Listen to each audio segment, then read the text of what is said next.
Hello everybody, welcome back to my channel. My name is Alicia and thank you so much for being here today. In today's video, as y'all can tell by the title, I am doing a book haul. These books have all been acquired from different areas. I live overseas. Some of these I got when I was still back in North America. Some of them I've received from Amazon and then they were shipped to Asia. And then some of these, there's a foreign language bookstore here in Japan and they sell books that are in English. And so that's where some of these have come from. A little bit of an array of these 10 books, but let's just get into them. Okay. This first book is called Life Expectancy, and it's by Dean Koontz.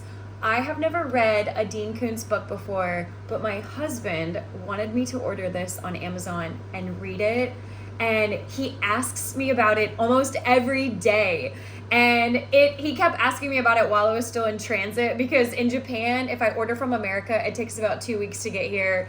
Amazon in Japan is completely different. There's not a lot for sale, definitely not books that are in English, so I have to order them from America, and it takes a while to get over here. And then I've had this for a couple of days now, and I just still have not picked it up. I'm actually in the middle of finishing a book right now, but this is just not typically the book that I would read, but my husband swears I'm going to like it. So I looked it up a little bit on Amazon. This has over 44,000 reviews across Amazon and Goodreads, and it has between a 4.0 and a 4.5 star rating. That is huge. So that means all of these people have really liked this book. The synopsis is so weird. This came out in, oh, by the way, happy July 2024. That's when I'm filming this video. This book came out in June of 2007. So this came out over 17 years ago, and it's got 476 pages. And the premise is so strange, but people seem to like this book. My husband really wants me to read it, so I'm going to. It essentially, okay, it's called Life Expectancy. So how would I even describe this? There's a man and woman. The woman is pregnant. She is at the hospital about to give birth. That man has a father, so that would be the grandpa to this baby. Grandpa is in that same hospital close by to his pregnant daughter-in-law, and he is about to pass away. So on the same day that grandpa dies, that is the same day that Jimmy is born. And before grandpa passes away, he's telling his son, the father, the soon-to-be father, he's telling him that, okay, your son is going to be born at this exact hour, this exact time. He will be this exact weight, this exact height, and he will have syndactyly, which is fused digits or like webbed digits. And he's telling this man that his son is going to have syndactyly on his left foot. And the man is just rolling his eyes thinking, oh my gosh, my dying father is going insane. Well, then grandpa also tells his son that the grandson, that this baby that's going to be born is going to have 5 tragic events that take place in his life, and he knows what year they'll take place in.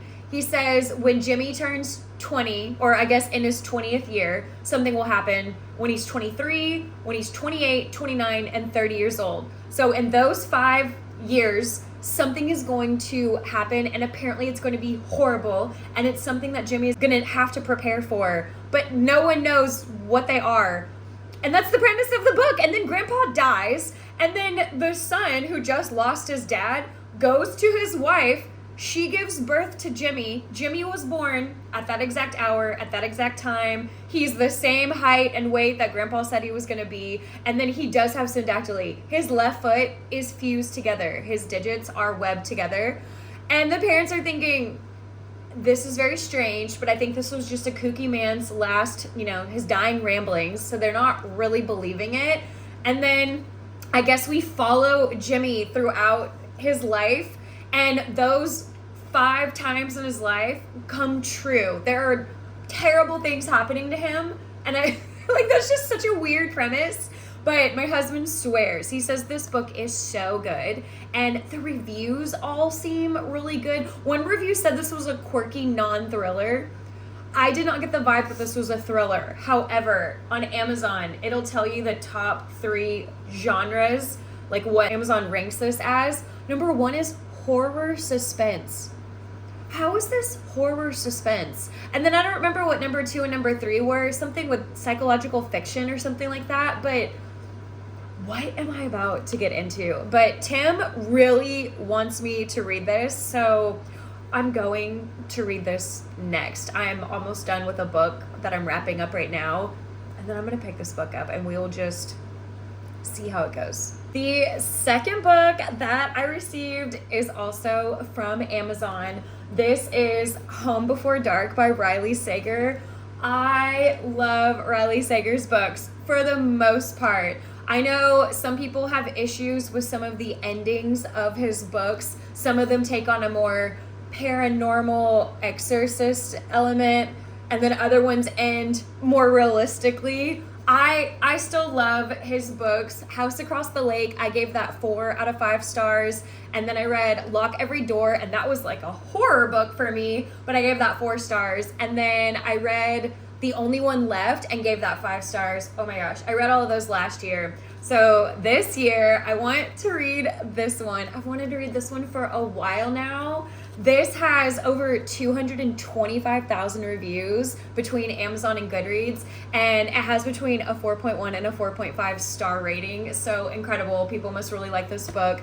It came out in June of 2020, so a little over 4 years ago, and it has a little bit over 400 pages. This one has 403. And it is about a woman named Maggie. So when Maggie was a baby, her and her parents moved into Bainbury Hall. It was a Victorian estate in the woods of Vermont, and they only lived there for 3 weeks. Apparently, there were some evil spirits, some lurking ghosts. It was haunted, essentially, and the parents got the heck out of there. But I guess they kept this house in the family. And then the dad went on to write a best-selling nonfiction novel called House of Horrors, and it went viral. It became a sensation, and everyone was comparing it to the Amityville Horror House. Well, now, 25 years later, Maggie's dad has passed away, and she has inherited this house. And she does not believe for a second that there are ghosts or spirits. I mean, she was a baby when this happened, but she's read her dad's book. She doesn't believe it. And Maggie is also a restorer of old homes. So she goes back to fix up the house and live in it so that she can get it ready for sale. Well, while she's living there, everything that happened in that book starts happening in the house. And then also, she's having an issue with the locals that live there because that infamous book tore their town apart. So she's kind of got issues while she's living in the house, and then she's got issues anytime she steps outside of the house. And I just can't wait to read this. I'm so excited. I love me a Riley Sager book. I hope this isn't horror. Horror books scare me, but we shall see. But anyways, this is the second book. Book number 3, and this book haul is When Grumpy Met Sunshine by Charlotte Stein. I have never read anything from this author. My husband found this book at that foreign language bookstore here in Japan, and he picked it out for me. It looks like it's going to be a cute little grumpy sunshine romance. This has over 6,900 reviews across Amazon and Goodreads, but it's only got between a 3.4 and a 4.0 star rating, so we will see. This has 329 pages, and it just came out this year in February of 2024, but it looks really cute. He is a grumpy retired footballer, and then she is a sunshiny ghostwriter. So I guess he is getting a lot of pressure to write a memoir, and he doesn't know how to do that, and I don't even know why he gives into that. But there's a lot of pressure on him to write this memoir, and then that's where Mabel comes into play. She's a ghostwriter, and so they get together so that she can figure out his life story so she can write it for him. And I guess Alfie is he's super grumpy, and they don't get off on the right foot. Well, then something happens one day while they're out in public, and people think that they're together, and I guess that is going to help sell his memoir. I don't know, the synopsis is very strange. So then they enter into a fake dating relationship. So I don't know, a lot of tropes, grumpy sunshine, fake dating, football player and ghostwriter. I don't know. It seems cute though. I'm into this, especially when I read a kind of a cheesy romance in between my thrillers. Normally that's when they hit the best, because that's really when I need to read a romance, is in between those. Also, it says that this is very steamy. So let's just see how this is going to be. It's a steamy opposites attract romance. Okay. Book number 4 is Rabbit Hole by Kate Brody. I have never read from this author before. This is another book from that foreign language bookstore. And again, my husband picked it out. He finds a lot of books for me. I find the traditionally, the Ali Hazelwood books and the Emily Henry books, and then he just finds the wildest books for me to read, and I love it so much. This one, I don't even know how it's going to be. It's got over 4,200 reviews across Amazon and Goodreads, but it has between a 3.1 and a 3.4 star rating, so very mid. We shall see. It's 385 pages, and it just came out this year in January. So there's a woman, her name is Theodora, she goes by Teddy. So there's a woman named Teddy. Her older sister Angie went missing 10 years ago, and on the 10th anniversary of her going missing, her father kills himself. So she is, heartbroken over her father. She's still heartbroken over missing her sister, because where did Angie go? Well, as Teddy is cleaning out her father's office, she finds 10 years worth of conspiracy theories between her father and this community on Reddit who are obsessed with finding out or figuring out what happened to Angie. It's all these true crime fans, and this one particular Reddit thread or post, it's all about finding Angie, and it's been going on for 10 years. And then her father unalived himself. So what happened with that? Was something found? So then Teddy goes down the rabbit hole of Reddit and just becomes very obsessed with figuring out what happened to her sister. And then in the midst of that, a 19-year-old named Mickey comes knocking on her door. I think Mickey is also a female, because in one of the reviews on Amazon, it says that there's blurring lines in this female friendship. So I think Teddy and Mickey, those are both females.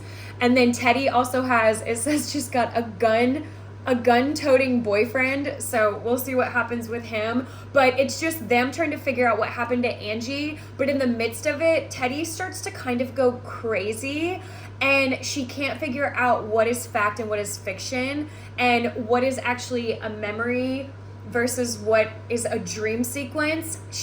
I don't know. I mean, even look at that. It's blurry. So it just seems like it's going to be off the walls bonkers. But then it has such a mid rating, so I'm not really sure what's going to happen with that, but they're just trying to find Angie. So I don't know. Let's just see what happens. Teddy struggles to reconcile new information with old memories. Teddy doesn't notice that her obsession is making her increasingly self-destructive, and she's in way over her head before she realizes that Mickey is too, and that all is not as it seems. Okay, well, you got me with the Reddit thread, because I still want to read Abby Jimenez's Just for the Summer, and that's a romance that starts with a Reddit thread. So here's to Rabbit Hole. Book number 5 is The Little Tea Shop in Tokyo by Julie Kaplan. I found this book at that bookstore in Tokyo, and is that not so fitting? However, this is book 6 out of 12 in the Romantic Escapes series, but all of those books take place in different areas. There's Brooklyn, Croatia, this one's Tokyo. So I'm pretty sure they're all interconnected standalone, so I'm not going to read the first 5 just so I can get to this one. But I've never read a book from Julie Kaplan before, but it looks like it's gonna be a romance, a second chance romance. So there is a travel blogger named Fiona, and Japan has always been on her bucket list. Well, somehow, some way, Fiona wins an all expenses paid trip to Japan, and so she takes it and just thinks, oh my gosh, my dreams are coming true. Well, when she gets to Tokyo, she runs into her ex-boyfriend. He is a photographer named Gabe, and it brings up all these feelings. I guess they dated 10 years ago, and he shattered her heart into a million pieces. But while they're there in Tokyo, I guess they start falling for each other again. It just seems so cute. And it's, well, I wanted to say it's relatively short. It's not, it's 359 pages. I like books around the 300 page range. So 359, that's not too bad. And this came out over 4 years ago in June of 2020. But it just seems so cute, an irresistible slice of escapism. So let's just see how this one is. It doesn't have the greatest reviews though. It's got over 8,500 reviews, and it's between a 3.9 and a 4.4 star rating. So let's just see how this one goes. Book number 6, I found this also at that bookstore in Tokyo.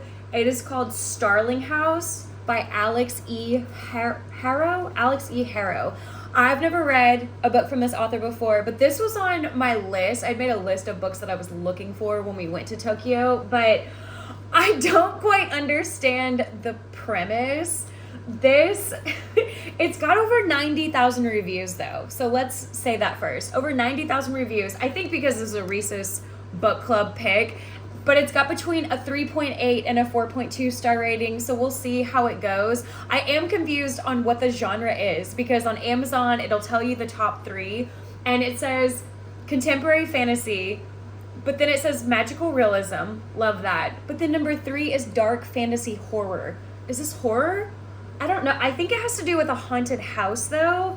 I don't know. There's a girl named Opal, and it says Opal is a lot of things. She's an orphan, a high school dropout, a full-time cynic, and a part-time cashier. And Opal has a younger brother named Jasper, and she apparently will do anything to help Jasper escape this small town in Kentucky, because apparently it's a terrible town, and it's only known for 2 things. It's known for bad luck, and it's known for this place called Starling House, that I guess was the house of an author named Eden Starling, and that author wrote a book, and then that author went missing. But the author went missing over 100 years ago. But this book that she wrote, Opal is obsessed with it. And then Opal starts having dreams about this house, and in her dreams, she's not afraid of it, but in real life she is. Well, then somehow, some way, it says that she gets a chance to make some extra money, and it's money that she wants to give to her brother Jasper so he can escape this town. I don't know why anyone needs to escape, but she then gets invited to this house to make that money, and she starts discovering all of the sinister secrets. And then the heir of the house is someone named Arthur. I think Arthur is the son of Eden Starling, not 100% sure, but he's the heir. And then I think something starts happening between Arthur and Opal. And then also Arthur is having a lot of nightmares, and then those nightmares start coming true. So what the heck is happening in this book? I'm not sure. Opal's been obsessed with The Underland, which is the book that author wrote, since she was a child. When she gets the chance to step inside Starling House and make some extra cash for her brother's escape fund, she can't resist, but sinister forces are digging deeper into the buried secrets of Starling House, and Arthur's own nightmares have become far too real. And Eden itself, which I guess is the deceased author, Eden seems to be drowning in her own ghosts. What? I don't know. I had this on my list. Don't know why, but then I found it at that bookstore and just went ahead and got it. But I don't know. I have questions. I'm kind of excited to read it though. I will definitely be vlogging this one. Book number 7 is Anxious People by Fredrik Backman. I purchased this at Target in North America before we left, and because there's no Targets here in Asia, but I have just been putting this book off. It's a literary fiction. However, this year I've really gotten into lit fics. I've read a couple of them, so I think now I'm finally ready to read this book. it I am intrigued. I hope that it's good. It has been read by so many people though. This has over 728,000 reviews across Amazon and Goodreads, and it has between a 4.2 and a 4.4 star rating. People swear by Frederick Bachman's writing. Again, I've never read a book from him before, but people seem to be obsessed with this author. So I'm kind of excited now that I'm in my lit fic era, to get into this book. It's anxious people. It's about 8 anxious people. I guess there is a man robbing a bank, and then he escapes before the police can catch him. And I don't even know if he has any money or loot on him, but he escapes from the bank and runs into the first place that he sees. And I guess it's this building with a bunch of condos that are for sale. And there's an open house on one of the condos, and he runs in there because the door is open. And there are a bunch of people in there looking at purchasing this condo, and he holds them all hostage. That is what the whole book is about. It's about people that are anxious because they're being held hostage by a bank robber. What? And then apparently all of these people, they've got more in common than they thought. And I guess there's a few twists and turns in the book because they are also all more intermingled in their lives than they thought. But I don't know. We'll see how this goes. A poignant, charming novel about a crime that never took place, a would-be bank robber who disappears into thin air, and 8 extremely anxious strangers who find that they have more in common than they ever imagined. I don't know. Let's just see how this book goes. It says that some of the captives include a recently retired couple who relentlessly hunt down fixer-uppers to avoid the painful truth that they can't fix up their own marriage. There's a wealthy banker who has been too busy making money to care about anyone else, and then a young couple who are about to have their first child but can't seem to agree on anything. And then it says, add to the mix, there's an 87-year-old woman who has lived long enough not to be afraid of someone waving a gun in her face. And then there's a flustered but still ready to make a deal real estate agent. And then a mystery man who has locked himself in the condo's only bathroom. And included in all this, you've got the worst group of hostages in the world.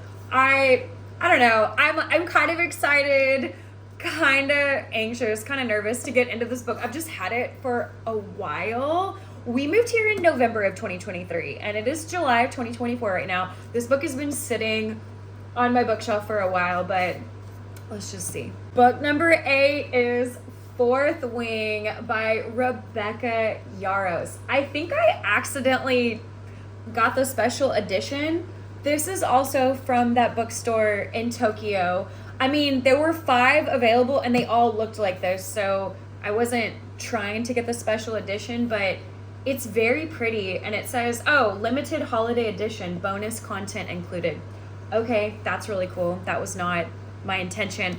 I originally saw this book back in Texas at Walmart, and everyone was losing their minds over this book, and so I thought, okay, I've never read a fantasy before. As of last year, I'd never read any fantasy books, not Harry Potter, not ACOTAR, nothing. And I thought, oh, well, let me just see what it's about. So I read the synopsis, and y'all, I was so into it. And I thought, am I into fantasy? Is this what I'm into now? Because I love romance and thrillers. Well, then I ended up reading ACOTAR. I started it in December of 2023, and then I read the rest in January and February of this year. And this has been looming on my mind because ACOTAR is what got me into fantasy because I'm so obsessed with that series. And then I started reading Harry Potter for the first time ever this year as well. And I've read 4 out of the 7 books, but it all stemmed from Fourth Wing. So there's my little intro on that. So anyways, found this at that bookstore and I thought, yes, let's do it. This has over 2 million reviews across Amazon and Goodreads, and it has between a 4.6 and a 4.8 star rating. Everyone that I've seen on BookTube has rated it 4 or 5 stars. People are obsessed. There's a second book called Iron Flame that I believe is already out. Some people don't like that as much as Fourth Wing. And then there's a third book coming out. No idea when. But this one, it came out in May of 2023. Amazon says it has 650 pages. This has 518. So am I missing something? Also, bonus content is included, but it's 518, not 650. I'm not sure. You tell me if there's something wrong with this. Also, when I picked it up at that bookstore, there were 5 available. All 5 of them had little tabs in them. And I don't want to take those out because someone at the bookstore maybe has read this book and then just tabbed, but they tabbed all 5 of those books. So I've kept those in there. Those are not mine, but I don't know. I'm nervous to get into this book, but I'm also excited. This would only be like my 3rd fantasy series. I've read other fantasy books outside of ACOTAR and Harry Potter, but this would be my next series. So we shall see. I think it's about a war college. There's a girl named Violet. She's 20 years old and she's gonna attend this war college. For what reason, I don't know. But I guess there's 4 quadrants and you can pick your quadrant. She wants to be in the scribe quadrant because she wants to live a life among books and history and quietness. Well, her mother is the commanding general of this war college, and she basically forces Violet to join the other recruits, hundreds of recruits, into the Riders quadrant. Rider, as in R-I-D-E-R, a dragon riders quadrant. But in order to basically apply for this, people die. They can only choose so many. I guess for however many dragons there are, that's how many people get to be in that quadrant. And so everyone else dies in the process. And the mother does not care. Even the king had a son, and the son wanted to be in that quadrant, and then he died. These dragons, they don't care who you are. No one cares who you are. It's if the dragons want you or not. And I think apparently 2 dragons choose her. That's just what I've heard online. I've watched a lot of reviews on this book. And then there's a man named Xaden. I think he's our love interest, and I guess he's mean. I don't know, is he a bully? And he's like the commander of this quadrant. I have no idea. But I guess they live in a kingdom where war is upon us in this kingdom. And then the wards, W-A-R-D-S, the wards around the kingdom keep failing. And I don't know, I guess we're going to go into war in this book. And then we're also going to get a love story in this book between Xaden, is that how you say it? Xaden and Violet. And I know Xaden calls Violet Violence. That becomes her nickname. I don't know, but she seems to be like a weak, fragile girl, and that's even how it's described in the synopsis. But I guess she turns into a bad A. I don't want to say that. I don't want to cuss on YouTube. But I don't know. I'm excited to get into this book. Book number 9 is How to Kill Men and Get Away with It by Katie Brent. I found this at that bookstore in Tokyo, and I don't know, it just looks so funny. It's supposed to be a book about, it's dark humor. That's the #1 genre on Amazon. It says dark humor. We shall see. It's got over 26,000 reviews across Amazon and Goodreads, but it's got between a 3.7 and a 3.8 star rating. So I don't know. That means I might like it though, because if it's a book about murder, that always scares me. I don't know how graphic it's going to be. Supposedly it's graphic, but it's funny. I don't know. Very Butcher and Blackbird-esque, which I still haven't read that book either. But it's got 369 pages, and it came out in October of 2022. And it's a psychological thriller debut. This is the author's first book, but I think she's written more. I swear I've seen her on Amazon, but I don't know. We'll see. It says it's a book about friendship, love, and murder. Love it so much. It says, he was following me, the guy from the nightclub who wouldn't leave me alone. I hadn't intended to kill him, of course, but I wasn't sorry when I did it. And despite the mess that I made, I appeared to have gotten away with it. And that's where my addiction started. I've got a taste for revenge, and quite frankly, I'm killing it. So I don't know. I am excited though. I'm excited and I'm scared to get into this book, but let's just see. Book number 10 is Weather Girl by Rachel Lynn Solomon.